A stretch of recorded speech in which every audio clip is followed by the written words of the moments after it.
Good afternoon and welcome to the Tuesday, April 14th, 2020 Public Works meeting.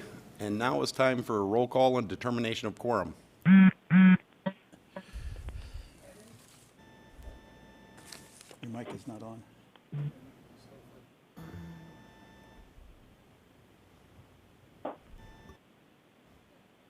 Still not on. Yeah, I'm on, but for some reason you were muted.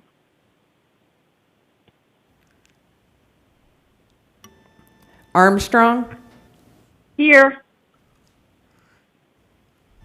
Roberts, Here. Stroman, Nordstrom. Here. A quorum is present. Thank you very much. Now it's time for adoption of the agenda. So moved.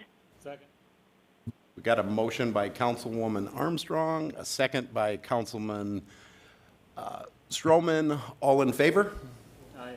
Aye. Do we have to do a roll call? Aye. Do we have to do a roll call? Okay, then we'll do a roll call. Go ahead. Evans, Here. Aye. Armstrong, Aye.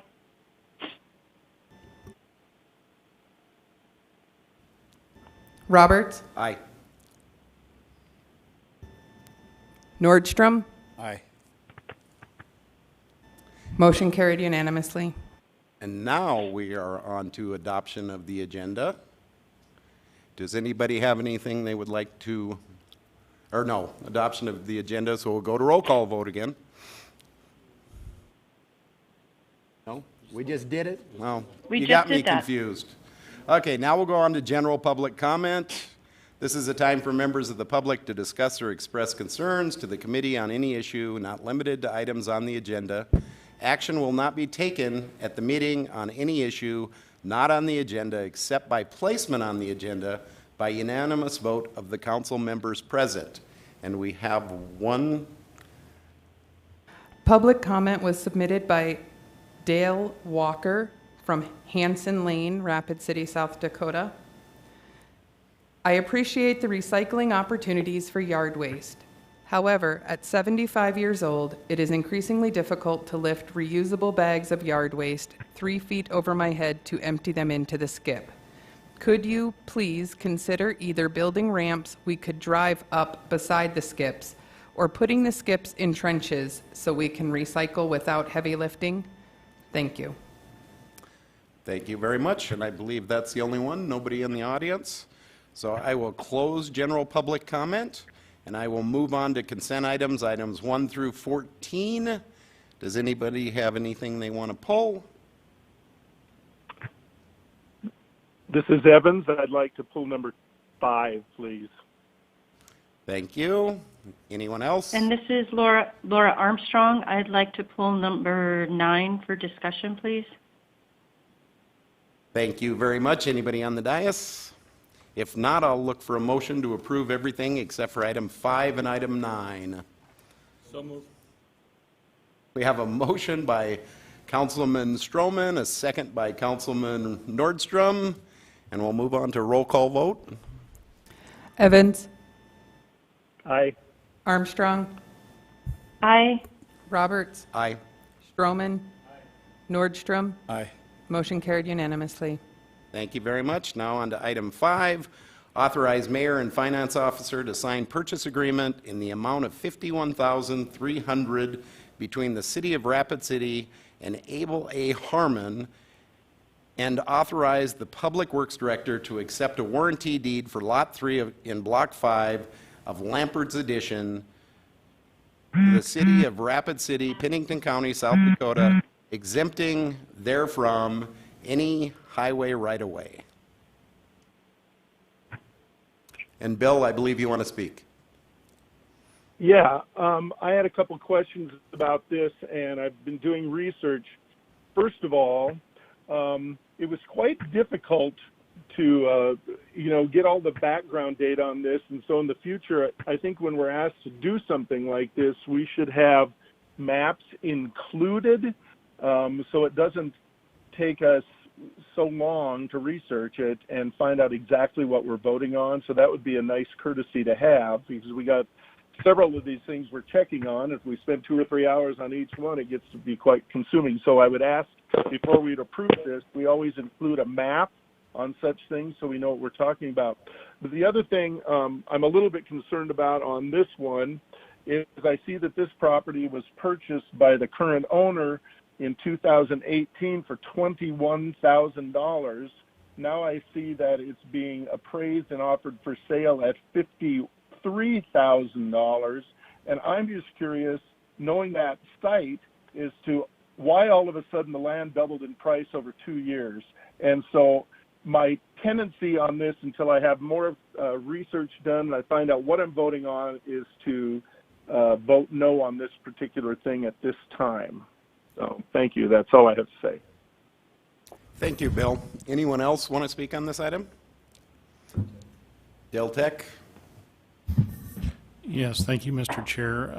We could certainly provide more information if you want to continue this item, or if anyone desires to continue this item for a couple of weeks. We could certainly assemble a map, all the background information that we know of, and attach that to the agenda if that would help ease people's minds and make better decisions. Can we have that I would available make for Monday? Would you say that again, Laura? Sorry, can we have that available by Monday, or is that too soon? I believe that's something we can accommodate by Monday. Bill, would that be acceptable? Well, I just also like to know how the appraisal was done. I guess I'm just curious when I see land values double in a year time as to how the appraisal got done and who did it. So maybe perhaps that data could be included as well. Yeah, That's it. we can certainly, everything that we have, we'll attach to the agenda. All right. Thank you. Thank you very much. Anybody else have any comments on this item? If not, I'll look for a motion. Oh, Richie, go ahead. Yes, Mr. Chair, if it's all right to make a motion to send to council without recommendation and with the staff providing that additional information. Second. So we have a motion on the floor to send this to council without recommendation with the attached, whatever Dale's going to attach to it, information, maps, information. And a second by Councilwoman Armstrong, and we will go to roll call vote. Evans, Aye. Armstrong, Aye. Roberts, Aye. Stroman, Nordstrom. Aye. Motion carried unanimously. Thank you. On to item 9, authorize staff to advertise for bids, project number 2508, CIP number 51231, Fitzgerald Stadium renovation, estimated cost $4,100,000. And I believe, Laura, you wanted to speak on this? Yes, sir. Just looking at the amount of money, I believe this is a Vision Fund project for Fitzgerald Stadium, and it's also combined with CIP funds.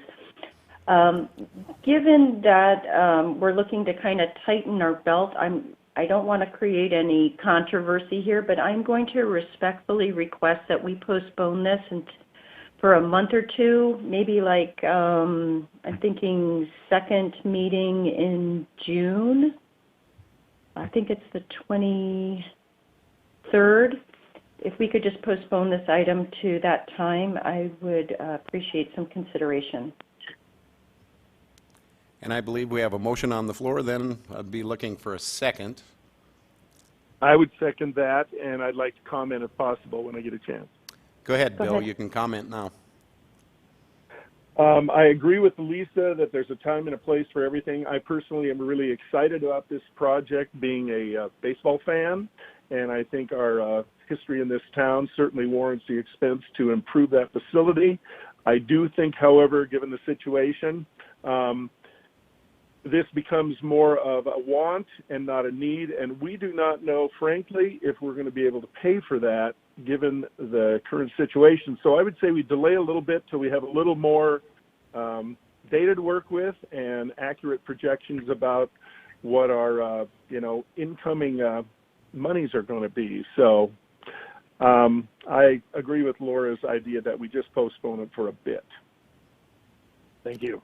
Thank you, Bill. Richie, go ahead. You have the dice. Thank you, Mr. Chair. I'll support the motion if we give the principals that are involved a heads up that we're going to be delaying this. Is that part of the motion then? I think as a courtesy, I think that would be good. I'll yield to Mr. Tech, if I may. Thank you, Mr. Nordstrom. Mr. Tech, you have the floor. Thank you. Rod Johnson is here from the Public Works Department. He's working on this project as far as the timing and scheduling. I think he has information as far as the schedule is concerned, what impacts delaying it are. This information isn't to influence your decision one way or the other. It's just factual information that needs to be presented. So I'll let Rod approach the podium and he can address as far as the funding is concerned and as far as the timing of the project is concerned. Yeah, thank you. Rod Johnson with Public Works Department. We've been working on this, this project for over the last few months, 5-6 months, and we are obviously at that point where we're looking to go out for bids. The schedule was based off of the end of the season at this facility, which was July 15th. Of course, that's, changing somewhat. There's question about what a season will be for them. But really, in order to meet that window of construction, which we're looking, say, July 15th to May 1st, we would need to really go out for bids now so that, we can get a contract signed, they can be prepared to break ground on July 15th. So I think really if you are looking at say, a 2-month delay, you're really what we're looking at is a 1-year delay, because we need to really try to fit that window. So I guess that's the information that I want to bring forward is we're trying to hit that window of construction outside of their season, between seasons. Thank you, Rod. I really appreciate that. Richie, go ahead. You have the floor again. Thank you, Mr. Chair. Question for Mr. Johnson, please. Absolutely. Rod, just to clarify, this is just sending out for bids. It's not releasing any funds, am I correct? Well, that's correct, but typically, this is our advertising authority. Once we go to advertise, then we are required to follow through with that bidding process and have a bid opening. So I think that I think we either need we need that commitment. Obviously, you could reject bids when they come in, but if we're at that state, we just soon not go out and advertise, have a lot of people involved, a lot of costs involved in that bidding process, just to have that bid rejected. So I'll follow up if I may. Absolutely. So if I understand the process, then the next step would be you would be getting the bids solicited. You would come back to us, am I correct, understanding what the bids would be turned out to be? Sure. Yeah. Just as any normal project, we would advertise this at right around the beginning of May. We're looking at I believe a May 26th bid opening, and then a June 1 bid award. So obviously the bid award is the point where where that funding would be obviously secured. Thank you, Rod. I'll yield. Thank you. Mr. Stroman, you have the floor.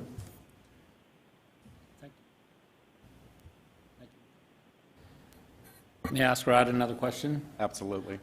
So would a 30-day delay also push it back a year? If we put this off for 30 days, would that move everything back effectively for a year also, or would that still be workable? I think, 30 days would put us real tight. We could, 2 weeks, certainly I think we could work with. 30 days, I think it's just making, it's a tight schedule anyhow. So 30 days is just making it tighter. We need a little bit of time to, once a bid is awarded, assuming that we're within budget, we need a little bit of time to get the contracts put together and for a contractor to get mobilized. So, we really need to take advantage of that, that fall season, that mid-July up until November season to get, the bulk of this work done so that they can continue working through winter on some of the structures, that sort of thing, and then have around a May 1 opening. So I think we could certainly work with 2 weeks. I'd be concerned with 30 days. Okay. Thank you. I'll yield. Anyone else, Laura, or? Yes, thank you for coming back to me. I don't know what is going to change in about 2 weeks. I'm almost inclined to go with Mr. Stroman's suggestion about the 30 days. I know it might be a little bit tighter, but I rely on data, and as much as I'd like to see a baseball season happen this summer, I don't know how realistic that is. And I've got to be honest, $4.1 million is a lot of money. And going back to what Mr. Evans said about wants and needs, I'm not trying to sabotage this project in any shape or form. Our duty is to be fiscally responsible. I'm either inclined to move it to 30 days or to revise the motion to send it to council without recommendation for Monday. Thank you very much. Mr. Nordstrom, you have the floor. This is probably for Councilwoman, yes, Councilwoman Armstrong. I'm thinking too many things at once here. What I'm thinking, Laura, is that if this is, well, one of the principles that is missing from this is the conversation is the finance department, and I think would behoove us to help us with some additional data and some additional information from the finance department, because I just need some more information about the reasoning between the wants and the needs, and if staff is concerned about the timing of this, I think finance should be involved in this discussion as well. Can we defer to them, Mr. Roberts? Absolutely. If we have anybody we can defer to. Doesn't look like we have anybody we can defer to right now, so maybe that's something. All right. Go ahead. Can I revise my motion to send this to council without recommendation for further discussion on Monday? If that is fine with the seconder, yes. Okay. I'll second that. Okay. And that would be Monday the 20th. Thank you very much. This is very, if you don't mind if I speak on this for a minute. No. Does anybody mind? No, no. This is a very interesting one, and I think that, if we're going to start pulling vision fund monies that have already been allocated, we should look at some of the other vision fund monies that have been allocated that haven't been spent too. Right. But one thing that comes to mind on this, just because of work being done and work being in the process right now, going out for bids right at the moment can be a very good thing. There's a lot of people that are going to be looking for work in the July, August timeframe. The bids may come back surprisingly low. So, I'm one that wouldn't mind spending the money to put this out to bids just to see what kind of bids we get back on it. But on the other hand, we do have to look at cutting costs and saving money. But I think that if we are going to do this to one vision fund project, we have to look at the whole pool, because it's not going to be really fair to pull one project out of what we allocated during the last Vision Fund round. So I think that if we do that, and if we're just going to pull this one specific item, I don't think that I would support that. So anyway, I do support the motion on the table. Can I just respond to that, Ms.?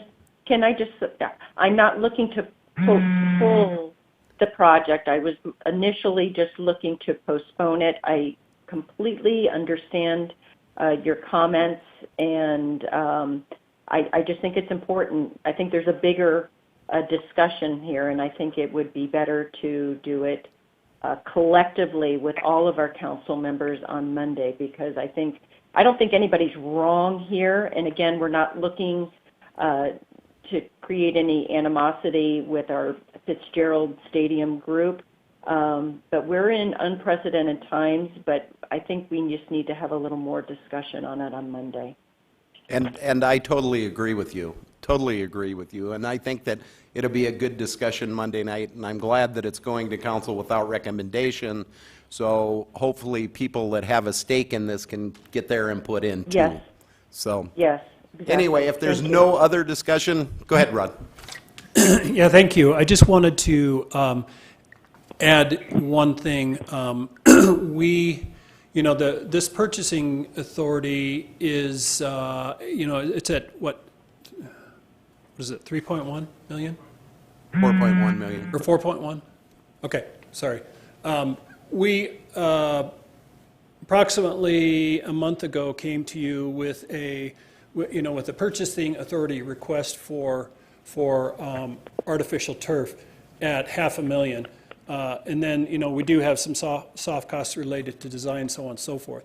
So we have not, we are working toward that purchasing authority for that turf, but we obviously will not do anything until, this issue is resolved, because, this construction has to happen before that turf can be installed. So that's kind of the makeup of this budget. It includes that. It's a total of $5 million, but it includes that $500,000 purchasing authority for the artificial turf. So then the other 400,000 must be for engineering, architecture, The design fees, Design. testing, just a lot of the soft costs involved in the project. Yes, absolutely. Thank you, Rod, for clarifying that. Anybody else? Oh, Richie, go ahead. You have the floor again. Thank you. Just a follow-up. One of the other concerns, or maybe even a comment, would be that, just as a heads up for the finance department, is that if I recall, this is a separate pot of money from the general fund, which Alderwoman Armstrong is concerned about, and I totally agree with that point. But I'd just like to have it confirmed that it is two different pots of money that we're referring to. So. Just to have the finance department clarify that for us.